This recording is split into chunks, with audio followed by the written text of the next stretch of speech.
السلام علیکم ورحمۃ اللہ وبرکاتہ۔ دوستو، میں ہوں محمد عمر مدنی اور آپ کا استقبال ہے ہماری یوٹیوب چینل عمر آفیشل میں۔ معزز ناظرین، ہم آپ کے سامنے ایک ویڈیو لانے والے ہیں جو حضرت جی مولانا پیر ذوالفقار احمد نقشبندی دامت برکاتہم العالیہ کا ہے۔ قصائی کا ایک دیہاتی لڑکی سے محبت کا سبق آموز واقعہ۔ آپ ذرا اس ویڈیو کو سماعت فرمائیں۔ اس لیے انسان کو چاہیے کہ وہ پاک دامنی کی زندگی گزارے۔ شریعت نے کہا عورت کو اگر اپنی جان بھی دینی پڑے تو وہ جان دے دے، شہید کہلائے گی، لیکن اپنی عزت اور آبرو کو پامال نہ کرے۔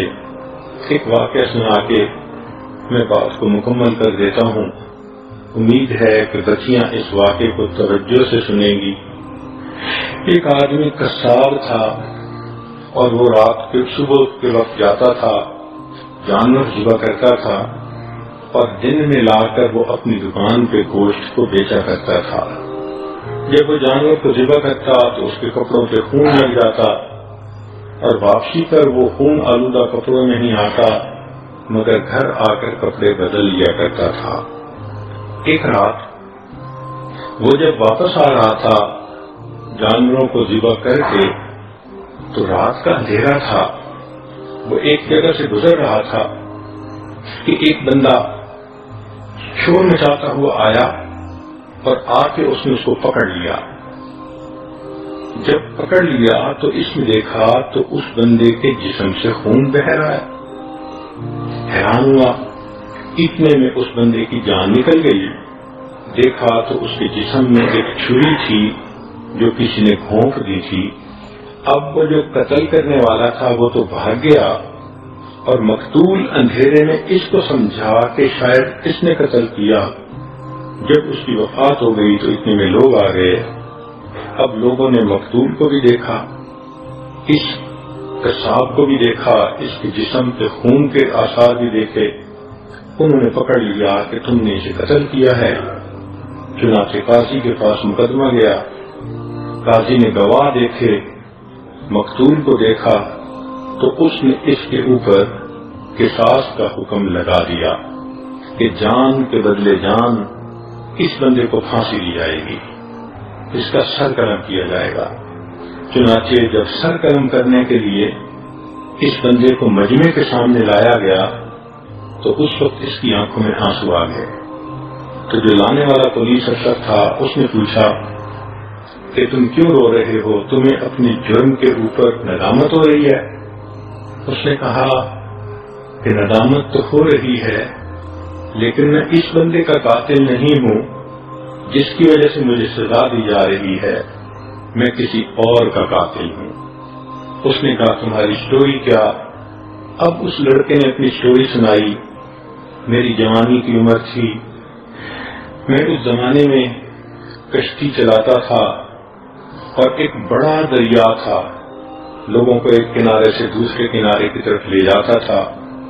ایک دن ایک عورت اور اس کی بیٹی میرے ساتھ کشتی پر سوار ہوئی۔ میں نے لڑکی کو دیکھا تو وہ بہت خوبصورت چاند کا ٹکڑا تھی، میرا دل اس پر فریفتہ ہو گیا۔ میں نے اس لڑکی سے اشاروں میں باتیں شروع کر دیں۔ لڑکی نے دیکھا کہ یہ نوجوان میرے اندر انٹرسٹ لے رہا ہے تو اس نے بھی مجھ سے اشاروں میں بات کی، حتیٰ کہ ہمارے درمیان ایک تعلق ایک دوسرے کے ساتھ ہو گیا۔ مگر لڑکی نے کہہ دیا کہ میں نکاح کے بغیر آپ کے قریب نہیں آؤں گی، آپ اگر مجھے اتنا چاہتے ہیں تو میرے والد سے بات کریں۔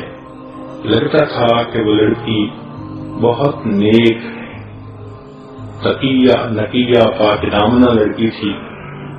کہنے لگا کہ 1 سال میں اس کی محبت میں تڑپتا رہا، بالآخر میں نے اس کے باپ سے نکاح کا پیغام بھیجا تو والد نے کہا کہ نہیں، میری بیٹی بہت خوبصورت اور بہت نیک ہے، تمہارے پاس نہ علم ہے نہ تمہارے پاس نیکی ہے، تمہارا کوئی جوڑ نہیں بنتا۔ اس نے میرے رشتے کو ریجیکٹ کر دیا۔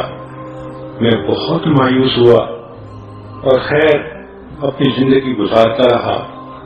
2 سال اسی طرح میرے گزر گئے۔ میں ایک دن پھر اپنی کشتی لے کے جا رہا تھا کہ ایک عورت آئی اور اس کے پاس 1 سال کا بیٹا بھی تھا، اور وہ کشتی میں بیٹھ گئی۔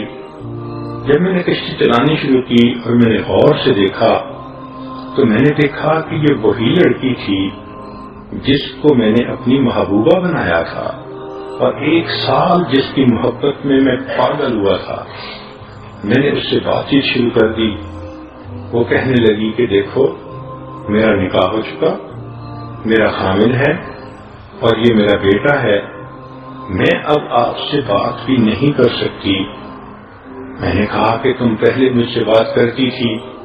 اس نے کہا اس وقت میں کنواری تھی، رشتے کے لیے آپ نے میری طرف توجہ کی تو میں نے آپ کو گائیڈ کیا کہ میرے والد سے رابطہ کریں، چنانچہ اب تو یہ معاملہ اوور ہو چکا۔ میں نے اس کو کہا نہیں، میں نے تمہیں بہت مس کیا، میں بہت تڑپا تمہارے لیے، راتوں کو روتا تھا۔ اس نے کہا کہ مجھے اس وقت آپ سے کوئی بات نہیں کرنی، اس لیے کہ میں کسی کی امانت ہوں۔ میں نے اس کو بہت ہی فحش قسم کی باتیں سنا کر جذبات میں لانا چاہا، مگر وہ بالکل خاموش بت بن کے بیٹھی رہی۔ میرے دل میں گناہ کا خیال آیا۔ میں نے اس سے کہا کہ اچھا، یہ بچہ تو چھوٹا ہی ہے نا، تم اسی کشتی کے اندر اس وقت میرے قریب آؤ اور مجھے اپنی خواہش پوری کرنے دو۔ اس نے کہا دیکھو، اللہ سے ڈرو، میں کسی کی امانت ہوں، تم اس مہر کو مت توڑو۔ مگر میرے اوپر تو شہوت سوار تھی، میں درندہ بنا ہوا تھا۔ میں نے پہلے اس کو پیار محبت سے بہلانا کھسلانا چاہا۔ جب اس نے صاف انکار کر دیا تو اس وقت میں نے اس سے اس کا بیٹا چھین لیا۔ میں نے اسے دھمکایا کہ دیکھو، میں تمہارے بچے کو پانی کے اندر ڈال دوں گا۔ وہ رونے لگی۔ آخر ماں تھی کہ میرے بیٹے کو ایسا نہ کرو۔ میں نے اس بچے کا سر پانی کے اندر الٹا کر کے ڈالا تو بچہ تڑپنے لگا۔ میں پھر اسے اٹھا لیتا اور میں چاہتا تھا کہ یہ میری بات مان جائے۔ وہ روتی تو رہی لیکن اس نے ہاں نہ کی، حتیٰ کہ بچے کو جب بار بار پانی میں ڈالا تو وہ بچہ فوت ہو گیا۔ میں نے اس بچے کو پانی کے اندر پھینک دیا۔ اب وہ نوجوان لڑکی اکیلی تھی تو میں نے چاہا کہ میں زبردستی اس کے اوپر جو ہے وہ گناہ کروں۔ میں نے اس کی طرف ہاتھ بڑھایا۔ لڑکی نے اپنے زور کے مطابق اپنے آپ کو پیچھے ہٹایا، چنانچہ میں نے اس کے بالوں کو پکڑا، وہ بے پردہ کر دیا اور میں نے اسے کہا کہ میں تمہیں بھی اسی طرح پانی کے اندر ڈبو دوں گا، تم میری بات مانو۔ اس نے کہا تم جو مرضی کرو، میں اللہ کا حکم نہیں توڑ سکتی۔ چنانچہ اس کے کپڑوں کو میں نے پھاڑ دیا، اس کے سینے کو ننگا کر دیا۔ اب جب اس نے میری بات بالکل ہی نہ مانی تو میرے دل میں خیال آیا کہ اس حالت میں اگر اس کو میں چھوڑ دوں گا تو یہ بچے کے قتل کا مقدمہ بھی میرے اوپر کرے گی اور دست درازی کا بھی میرے اوپر مقدمہ ہو جائے گا، تو بہتر ہے کہ اس لڑکی کو بھی مار دیا جائے۔ پھر میرے اوپر ایسی درندگی طاری ہوئی کہ میں نے اس لڑکی کو دھکا دیا، پانی کے اندر وہ گر گئی اور ڈوب گئی۔ میں نے 20 سال پہلے اس ماں اور بیٹے کو قتل کیا تھا، پھر ڈر کے مارے میں نے یہ کام ہی چھوڑ دیا کہ کسی کو شک نہ پڑے، اور میں نے قصاب کا پیشہ اختیار کر لیا، مگر اللہ کی لاٹھی بے آواز ہے۔ آج 20 سال گزرنے کے بعد ظاہر میں بے قصور ہوں کہ اس آدمی کو میں نے قتل نہیں کیا، مگر اس قتل کے بدلے اللہ نے مجھے آج پھانسی کے تختے پہ لا کھڑا کیا۔ سچ ہے کہ اللہ کی لاٹھی بے آواز ہوتی ہے۔ تو سوچئے کہ اس لڑکی کو اللہ نے اتنی ہمت دی کہ وہ اپنی جان تو دے دیتی ہے، اپنے سامنے بیٹے کو مرتا دیکھ تو لیتی ہے، مگر اپنے جسم کو ہاتھ نہیں لگانے دیتی۔ یہ وہ لڑکی ہوگی قیامت کے دن اس کو اللہ تعالیٰ تاج پہنائیں گے، جنت میں اس کو عزتوں کی جگہ عطا فرمائیں گے۔ آج کی لڑکیاں ذرا اپنے آپ کو دیکھیں کہ کس طرح وہ غیر مردوں کے سامنے ٹیلی فون پہ باتیں کرتی ہیں، محبت کی پینگیں بڑھاتی ہیں، رب کو ناراض کر لیتی ہیں، عاقبت کو برباد کر لیتی ہیں۔